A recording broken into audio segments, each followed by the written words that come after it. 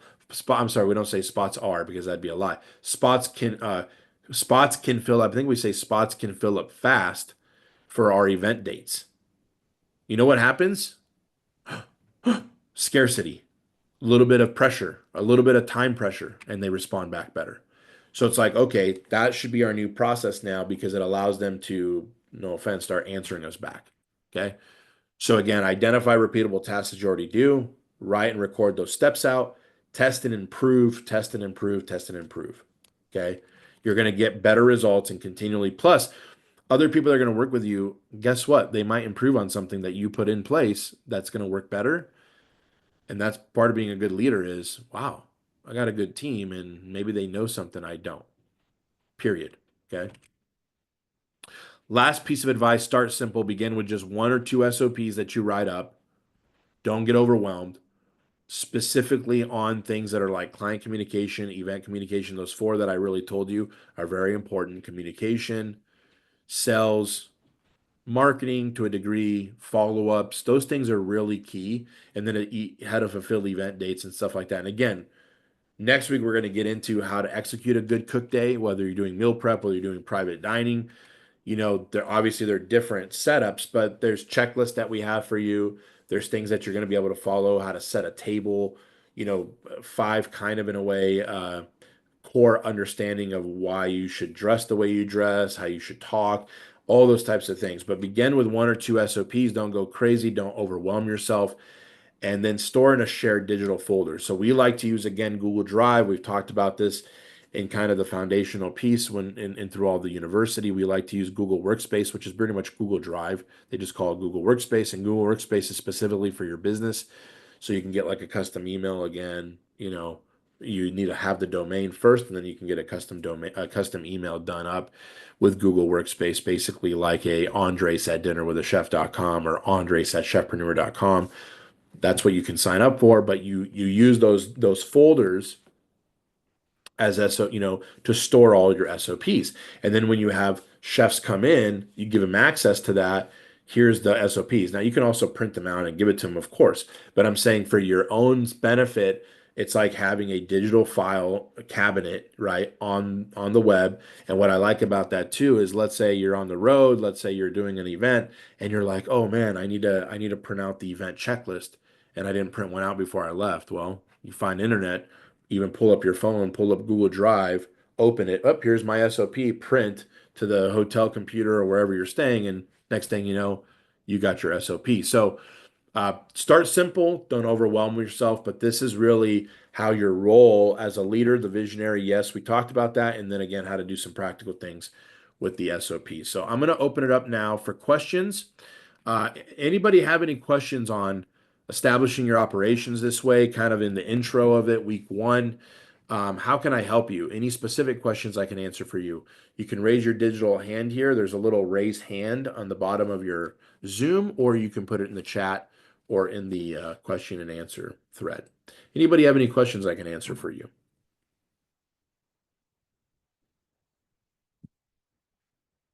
Okay, I don't know if I taught that good or everybody's just shy. So I hope you guys got the value out of this because at the end of the day, you know, I want you to win.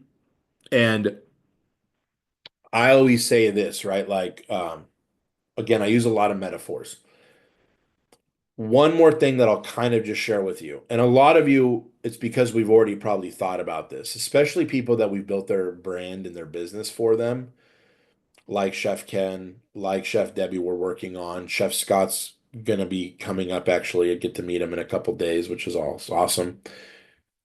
Um, a lot of times we still have the direction of where do we want to take the business? Do we want to do something where it's just us. And that's not a wrong thing either. Like if you say, I just want to create my own income, I don't want to have a team of contracted chefs, I don't want to scale my business beyond myself, maybe have a server, of course, a server here, here or there, just to help me execute my events.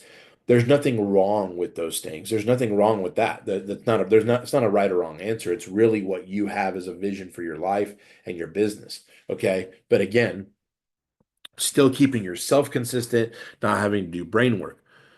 But that's also something that you need to understand right now too, is that like if you do want to scale beyond yourself, it's best to put all this stuff in place and have it ready to go so that when the time comes, you're transitioning into it efficiently, effectively, and with ease. And so, just like if you're buying a lot of land, metaphor here, like if you're going to one day want to raise cattle or at least have the option to raise cattle, you're like, I don't want a property that's 5 acres. I might want a property that's 50 acres or 100 acres, right? So they can grow, like they can graze. So it's like sometimes you're making the decisions a little bit up front. You're not needing to figure out how to raise cattle on 100 acres, but you just want the opportunity or you want the ability to do that without going and buying more land. So the real truth of it is like when you're developing your business, this is why I think that I ask a lot of people, even in our mentorship. I mean, I remember even asking Chef Scott that. I remember asking Chef Debbie that. I remember asking people, what do you see in the future? Do you want it to be bigger than yourself? Do you want to have other chefs that you're contracting and team members? And if you don't know the answer then, it's okay. I'm not saying you have to know the answer when I ask you, but at least I planted the seed of getting you to think about, I never really thought about that. Do I want to go that direction? Because that does make a big deal when you were setting up the business at the beginning. Chef Scott could have said, hey, Chef Scott's Culinary Creations, and there's been Chef Scott making good living and not having a business. Chef Scott Culinary Creations, probably not the best name for someone who's wanting to scale up with 5, 10 other chefs or go city to city. Because they might expect Chef Scott. Either you find a bunch of contracted chefs named Scott, or there's things that you do methodically and purposefully at the beginning, right? When you're building your business. But even now that we're kind of reestablishing some of this is actually get there. So now in this last part of the fulfillment part, this is actually how we get to where we want to go, if that's where you want to go. But even if you don't, SOPs are still needed, processes are still needed for you to follow. So you're not figuring that out on the moment. You're not forgetting how to deliver an amazing experience to people. And they get consistency even when you're the one doing it. They get consistency every single time. And that's what makes clients happy. That's what makes a lot of us happy is just getting consistent. Problems are going to come up, situations. We're going to talk about that during this trimester too. How to manage problems when clients are unhappy, how to mitigate them, how to make them happen less, but they're inevitably going to happen. I don't think there's no Starbucks in the world, there's no McDonald's in the world that doesn't have someone coming back with their order. It happens probably, I mean, those two places, it probably happens, multiple times an hour. But in businesses like the personal chef business, like even dinner with a chef, we do a lot of events a year, a lot.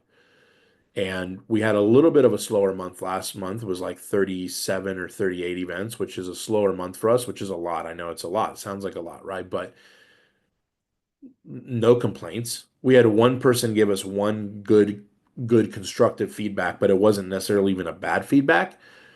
Um, It was more about plates and bringing plates and stuff like that because they had to we had to use mismatched plates in Airbnb, and they're just like, hey, have we ever thought about having plates that you guys do or renting out plates? It was more of an idea, so it was very constructive criticism. That's not even an issue. That's not like dealing with a customer problem. That's just good feedback.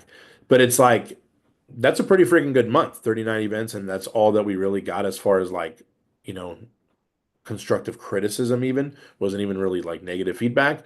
So again, it's like, how do we mitigate them?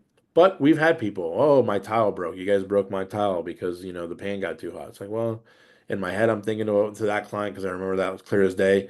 I don't know who the hell would use glass tiles that are not like high heat tempered glass. It was just like glass. We didn't touch it and break it. We literally it was just the heat coming off the cast iron pan that we were using that he has. That was his, and it cracked the glass. It was, okay, we'll replace it, we'll repair it, whatever. He still hasn't ever got back to me. That was like a year ago. It's kind of funny. But we've had, grills burn up on fire. We'll talk. I'll wait. I'll explain some things coming up where we've gone through some pretty nasty, heart pounding stuff. But again, because we mitigate so much of it and we're prepared, we can deal with it. And it's just a matter of how we move forward. Okay. If somebody's unhappy about something, it's not that they're wrong, you're right. It's how do we just resolve the issue? That's the number one thing, and we'll talk about that throughout the course of these weeks. So, if there's no questions, thank you, Alvarine. I was very clear. I appreciate that. Thank you guys so much. I hope you guys had a great time listening to that training. Hope you got a lot out of it. Make sure that you hit that subscribe button if you're watching this on YouTube. Hit that like button as well, and the little bell to get notified. If you're listening on any other platform, Spotify, Google Play, Apple Podcasts, anywhere you're listening to this podcast as well, make sure you subscribe. Keep tuning in to the podcast, and we will see you next time.